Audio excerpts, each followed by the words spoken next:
보세요. 일반적으로 기업의 재무상태표를 보면 기업의 활동을 세 가지로 구분할 수 있어요. 첫 번째로 뭘 구분할 수 있냐면 이쪽을 구분할 수 있다고. 이쪽을. 자금을 조달해야 장사를 시작할 거 아니야. 자금을 조달하는 걸 뭐라고 그래? 영어로는 파이낸싱이라고 그러고 한국어로는 재무활동이라고 합니다. 재무상태표 보면 이쪽에 자금 조달하는 거와 관련된 계정들이 나온다고. 뭐가 있어요? 차입금, 사채, 자본금, 주발초, 이런 거 다 재무활동이라고. 어렵진 않죠? 법정적립금, 이익준비금 다 재무활동이야. 괜찮죠? 자금 조달한 다음에 뭐 해야 돼? 이제 투자를 해야죠. 돈 받아와서 건물도 사고 기장치를 사야 영업을 할 거 아닙니까? 그래서 재무활동, 파이낸싱 하고 나면 그 다음에 뭐해? 인베스팅, 투자활동 한다고요. 투자가 별게 아니야. 건물도 사고 기장치도 사고 그래야 장사를 시작할 거 아닙니까? 맨 땅에 장사를 할 수 없잖아요. 해커스 경영이라고 하면 건물도 사야 되고 서버도 사야 되고 책상도 만들어야 되고 그럴 거 아니야. 이런 게 다 투자 활동이라고요. 그럼 투자 활동과 관련된 거 뭐 있어? 유형자산, 투자부동산, 무형자산, A씨금융자산, FVOCI, 그게 여기 들어간다고요. 어렵지 않죠? 이제 기계장치 사고 건물 샀으니까 본격적으로 뭐 해야 돼? 물건 찍어내야겠지. 장사해야 될 거 아닙니까? 그걸 뭐라고 그래요? 그걸 영업활동이라고 해요. 물건 찍어내고 하는 걸 영업활동이라고 한다고요. 어렵지 않지? 그럼 영업활동에 들어가는 계정 뭐 있을까? 재고자산, 물건 파면 외상으로 파니까 매출채권, 이런 것들이 영업활동과 관련된 게 되겠죠? 영업활동과 관련된 부채도 있을까 없을까? 있지. 뭐 있어요? 매입채무, 확정급여 채무. 왜? 영업활동과 다 필요한 거 아니겠어요? 미수금, 미지급금 다 영업활동과 관련돼 있다고요. 괜찮죠? 그래서 실제로 재무활동을 보면 이 재무상태표를 보면 자금 조달하는 재무활동, 장사하기 전에 본격적으로 준비하는 투자활동, 그 다음에 장사하는 영업활동 이렇게 나온다고요. 그럼 현금흐름표도 봐봐. 현금흐름표를 보면 단순히 현금의 유입이 100이야. 현금의 유출이 아이고 뭐 50이야. 그래서 순 현금 흐름이 50이래. 이렇게만 기재하는 게 의미가 있을까요? 이렇게만 기재하는 게 의미가 있을까요? 의미가 있죠. 의미가 있을까요? 의미가 없다고요. 자, 봐봐. 두 기업이 있어. A 기업 있고 B 기업이 있는데 둘 다 순 현금 유입액을 봤더니 여기도 100이고 여기도 100이래. 둘 다 똑같이 100씩 들어왔대. 그럼 둘 다 똑같이 투자해도 될까요? 그렇지가 않다니까. 기업의 활동을 구분해야 돼. 현금흐름표도 영업활동에서 발생하는 현금흐름, 투자활동에서 발생하는 현금흐름, 재무활동에서 발생하는 현금흐름을 각각 구분하셔야 돼. 왜 그런지 봐봐.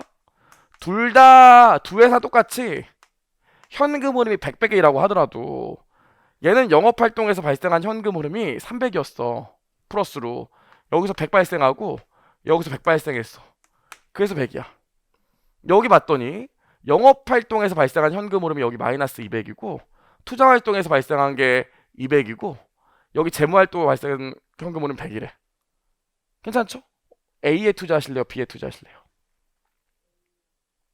확실해요? A에 투자하실래요? B에 투자하실래요? 당연히 A에 투자해야지. 제가 우리나라에서 1등하는 자꾸 홍보하는 게 아니라 우리나라에서 홍보 맞아요. 거기서 보면 이 재무제표를 통해서 기업의 신용분석하고 이런 거 제가 가르치거든요. 중요한 게 뭐냐면 제일 안 좋은 현금 흐름이 영업활동 마이너스, 투자활동 플러스, 재무활동 플러스. 이게 최악이야. 본업에서 돈을 못 벌어서 기계장치 팔아치웠다고, 솥단지를 팔아치웠다고 장사가 하도 안 돼서 더 장사가 안 되겠지. 본업을 팔았으니까. 그렇죠? 장사가 너무 안 돼서 돈을 또 빌렸다고. 그럼 앞으로 이자 비용이 더 나오겠네. 기업이 망하기 직전에 현금 흐름이 이래요. 두산이 이랬잖아. 두산 현금으로 보면 영업활동 마이너스, 두산 엔진 팔아서 플러스, 재무활동 플러스라고 돈 자꾸 빌려오니까 동양 망하기 직전 이랬다니까요. 이게 가장 이상적인 현금 흐름이야. 영업에서 플러스 나와. 투자활동에서 마이너스라는 게 뭐야? 또 투자했다는 소리야. 그럼 앞으로 투자했기 때문에 돈 더 벌리겠네. 재무활동이 마이너스라는 건 무슨 소리야? 빚 갚았다는 소리예요. 그럼 이제 점점 더 돈 나갈 게 없겠네. 아시겠죠? 활동별로 현금 흐름을 구분해야지 이 기업의 미래를 평가하는데 더 좋기 때문에 실제로 현금 흐름표도 영업활동, 투자활동, 재무활동을 구분한다고요. 여기까지는 괜찮지. 그래서 시험도 어떻게 나오냐면 영업활동 현금 흐름 보통 따로 물어보고 투자활동 현금 흐름 따로 물어보고 재무활동 현금 흐름 따로 물어봐요. 제일 많이 나오는 게 1순위, 2순위, 3순위. 솔직히 1차 때는 재무활동 거의 안 나온다고요. 2차나 돼야 좀 찌끄니까. 뭐 이런 식이에요.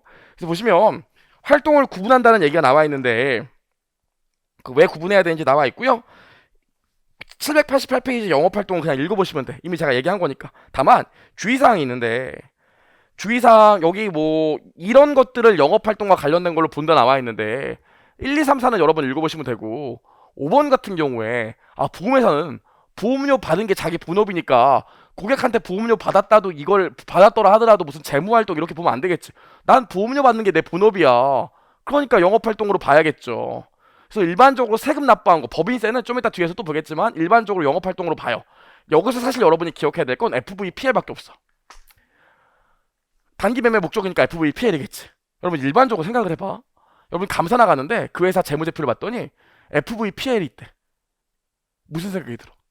FVPL 금융자산이 있대. 무슨 생각이 들어? 어휴 돈이 남으셨나봐요. 무슨 생각이 들어? FVPL 있으면 무슨 생각이 들어요? 이상한 생각이 들지. 대부분 기업들이 차입금이 있다고요. 단기 차입금도 있고 장기 차입금도 있다고. FVPL이 돈이 남아갖고 투자했다는 건데 이거 수익률보다 보통 금융부채가 갖고 있는 금융부채에서 부담하는 이자 비율이 더 높다니까. 이해하시겠어요? 그럼 보통 요거 갖고 있느니 요거 돈 갚는 게 나아. 그럼에도 요걸 갖고 있다는 건 뭔가 이상한 거거든요. 그래서 옛날에 그 SK 최태원 회장님 깜빵 가셨을 때 그냥만 그 파생했다가 돈 날려갖고 그거 메꿔놓으려고 분식회계에다 깜빵 가잖아요. 그때 SK가 어떤 분식회계 했냐면 돈이 있다고 그랬다고. FVPL 같은 걸로 있다고 그랬다고. 단기 차입금이 이만큼 있는데 이상하잖아.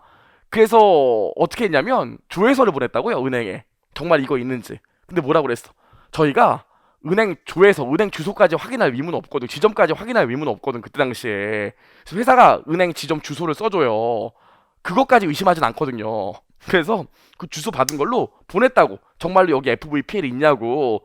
그랬더니 갔는데 은행 지점은 없고 SK 직원이 그냥 빈 사무실에 앉아 있었죠.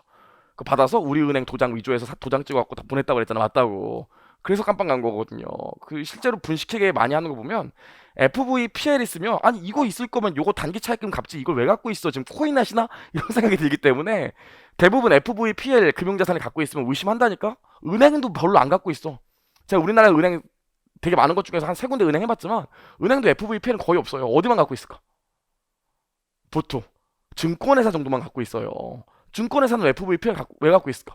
얘네는 샀다 팔았다 하는 게 자기들 본업이기 때문에 재고자산이나 마찬가지라고.